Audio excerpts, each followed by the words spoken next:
तीनों भाई बहनों ने अचानक अपने सौतेले पिता को किसी और औरत के साथ देखा। तीनों डर गए और तुरंत माँ को बताने के लिए भागने लगे। सौतेला पिता घबरा गया और उनके पीछे दौड़ पड़ा। जल्दी ही उसने तीनों बच्चों को पुल पर घेर लिया। उसने लड़के की कॉलर पकड़कर गुस्से में पूछा कि उसने क्या देखा है। लड़के ने छुड़ाने की कोशिश में उसका हाथ जोर से काट लिया। छीना झपट्टी में सौतेले पिता के हाथ से फिसलकर लड़का नदी में गिर गया। यह दृश्य दोनों बहनों ने अपनी आंखों से देखा और अपने राज को छुपाने के लिए सौतेले पिता ने एक और खतरनाक कदम उठाया।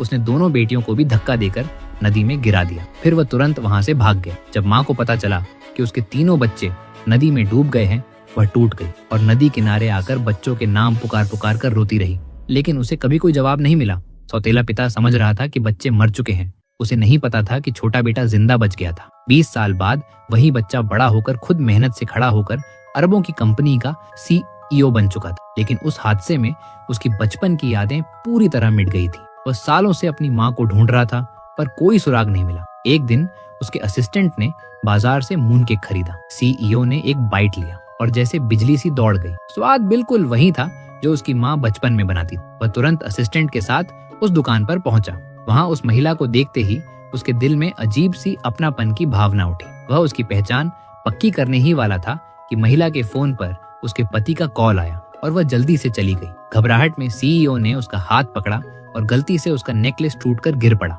जब उसने लॉकेट उठाया तो उसमें वही परिवार की तस्वीर थी जिसमें वह बचपन वाला लड़का भी था। उस पल उसे यकीन हो गया कि यही उसकी जन्म देने वाली माँ है, जिससे वह 20 सालों से बिछड़ा हुआ था। पर वह उससे कुछ कह पाता उससे पहले ही महिला नेकलेस लेकर दूर चली गई। CEO ने तुरंत अपनी माँ की जानकारी निकलवाई और पता चला कि सौतेला पिता वर्षों से उसकी माँ के साथ रह रहा है। संयोग से वही सौतेला पिता CEO की कंपनी में काम भी करता था और अगले दिन ऑफिस आने वाला था। CEO ने तुरंत उसके प्रमोशन का आदेश दे दिया, बिना यह जाने कि वही आदमी असल में उसे और उसकी बहनों को मारने की कोशिश करने वाला था और सालों से उसकी माँ को भी धोखा दे रहा था। सौतेले पिता ने अपनी प्रेमिका के लिए माँ से उसके सारी बचत निकलवा कर उसके नाम घर खरीदा। आज उसी नए घर में हाउस वार्मिंग पार्टी थी। सौतेले पिता को प्रमोशन की खबर भी मिल चुकी थी और वह खुशी से पागल था। मेहमानों के सामने वह अपनी जिंदगी की सबसे खास औरत को धन्यवाद कहना चाहता था। बीवी को लगा कि वह उसके बारे में बोल रहा है तो वह गर्व से आगे बढ़ी,